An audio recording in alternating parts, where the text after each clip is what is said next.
ખાસ કરીને આજના વિડીયો આપણે હાલના વરસાદો અને નૈઋત્યનું ચોમાસું છે એ ગુજરાતમાં વહેલું આવશે કે કેમ તે વિશેની વિશેષ ચર્ચાઓ કરવાની છે। સૌપ્રથમ તો હું આપને એ જણાવી દઉં જે અત્યારે આપણે અરબ સાગરની અંદર જે એક લો પ્રેશર બન્યું હતું એ લો પ્રેશર છે એ ગોવાથી નજીક હતું અને એ લો પ્રેશરને કારણે જે અત્યારે આપણે ગુજરાતમાં પણ વરસાદો પડી રહ્યા છે। અત્યારે એ લો પ્રેશર સિસ્ટમની અસર છે। આમ જોવા જઈએ તો 21 તારીખથી જે વરસાદો ચાલુ થયા છે આજે 26 તારીખ સુધી રાજ્યના અલગ અલગ વિસ્તારોમાં વરસાદો હજુ પણ કન્ટિન્યુ છે। જોવા જઈએ તો ગઈકાલે પણ ઉત્તર ગુજરાતના જે સાબરકાંઠાના ભાગો હોય, મહેસાણાના ભાગો હોય, મધ્ય ગુજરાતના અમદાવાદ સહિતના ભાગોની અંદર ગઈકાલે પવન સાથે જે વરસાદો નોંધાયા છે ને આ વરસાદો છે એ હજુ પણ છૂટાછવાયા વિસ્તારોની અંદર યથાવત રહેશે।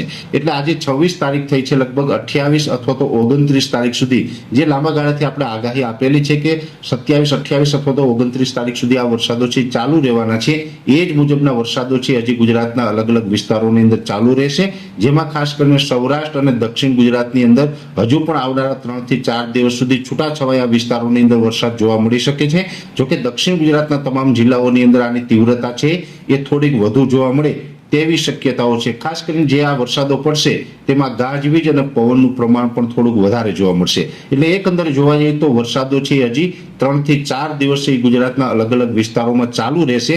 એ પછી 30 અને 31 તારીખે વરસાદની તીવ્રતામાં ઘણો બધો ઘટાડો થઈ જશે અને ધીમે ધીમે પછી આપણું વાતાવરણ ખુલ્લું થઈ જશે। પછી આપણે વરસાદમાં વિરામ મળશે, પછી આપણે જે કંઈ ઉનાળુ પાક જે સાચવવાના હોય એ સાચવવા માટેનો એક ચોક્કસથી ગેપ હવે ટૂંક સમયની અંદર મળી જવાનો છે। હા, એક ચોક્કસથી છે કે જે વિસ્તારો ખુલ્લા છે એને કદાચ અત્યારે ઉનાળુ પાક સાચવવું હોય અથવા તો બીજું કામ કરવું હોય કરી શકે છે, પણ અત્યારે જે છૂટાછવાયા વરસાદો છે 29 તારીખ સુધી ચાલુ રહે અને 30-31 તારીખમાં હળવું પડી અને ગુજરાતનું હવામાન છે એ ખુલ્લું થઈ જશે। હવે બીજી વાત કરવાની છે નૈઋત્યના ચોમાસાની। જેવી રીતે અત્યારે ગુજરાતની અંદર વરસાદો ચાલુ છે પણ સામે નૈઋત્યનું ચોમાસું છે એ પણ અત્યારે સમય કરતાં વહેલું ચાલી રહ્યું છે। સામાન્ય રીતે જે 1 જૂને ચોમાસું છે એ કેરળની અંદર પ્રવેશ કરતું હોય છે, પણ આ વર્ષે સમય કરતાં 8 દિવસ વહેલું એટલે કે 24 મે 2025ના રોજ નૈઋત્યનું ચોમાસું છે તે કેરળમાં પ્રવેશ કરી ગયું હતું। ત્યાંથી પછી ધીમે ધીમે આગળ વધ્યું એટલે લગભગ કર્ણાટક હોય, કોંકણ ગોવાના ભાગો હોય, તમામ ભાગો કવર કરી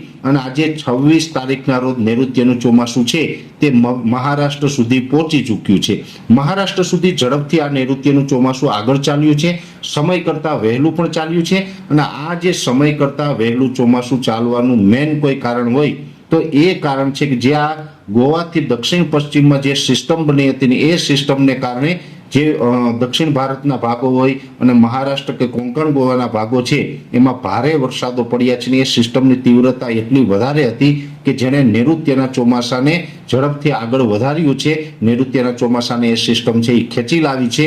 એટલે અત્યારે પણ જે ચોમાસું છે એ આ સિસ્ટમની અસરને કારણે થોડુંક વહેલું ચાલ્યું છે, એટલા માટે આપણે ચોમાસું વહેલું આવ્યું। પણ ખાસ આ સિસ્ટમ છે હવે ધીમે ધીમે નબળી પડતી જશે।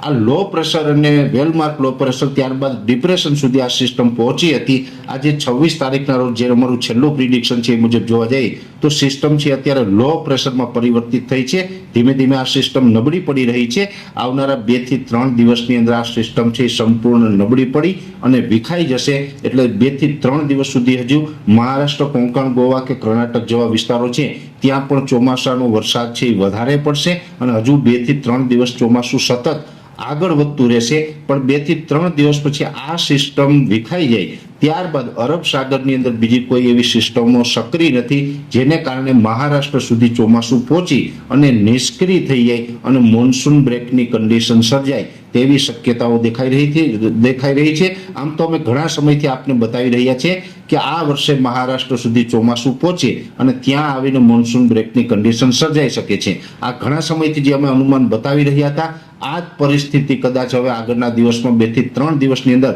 આપણે જોવા મળી તેવી શક્યતાઓ છે।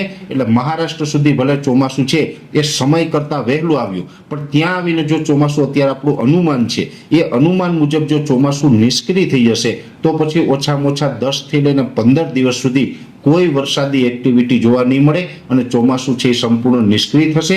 ફરીથી પાછું અરબ સાગર સક્રિય થાય અને અરબ સાગરમાં સિસ્ટમો બનવાનું ચાલુ થાય તો કેરળ, કર્ણાટક, કોંકણ, ગોવા અને મહારાષ્ટ્ર થઈ અને પછી ગુજરાતમાં ફરીથી પાછું ચોમાસું રાબેતા મુજબ આવે. એટલે આ ચોમાસું જો હવે 2 થી 3 દિવસમાં નિષ્ક્રિય થશે તો 10 થી 15 દિવસનો વરસાદી ગેપ ગુજરાતમાં આવી શકે છે અને ગુજરાતની અંદર 10 થી 15 દિવસ સુધી પછી કોઈ નૈઋત્યનું ચોમાસું પ્રવેશ કરે તેવી શક્યતાઓ માનીને નહીં ચાલવાનું. એટલે ગુજરાતમાં ચોમાસું છે એ કદાચ હજુ પણ લેટ થઈ શકે.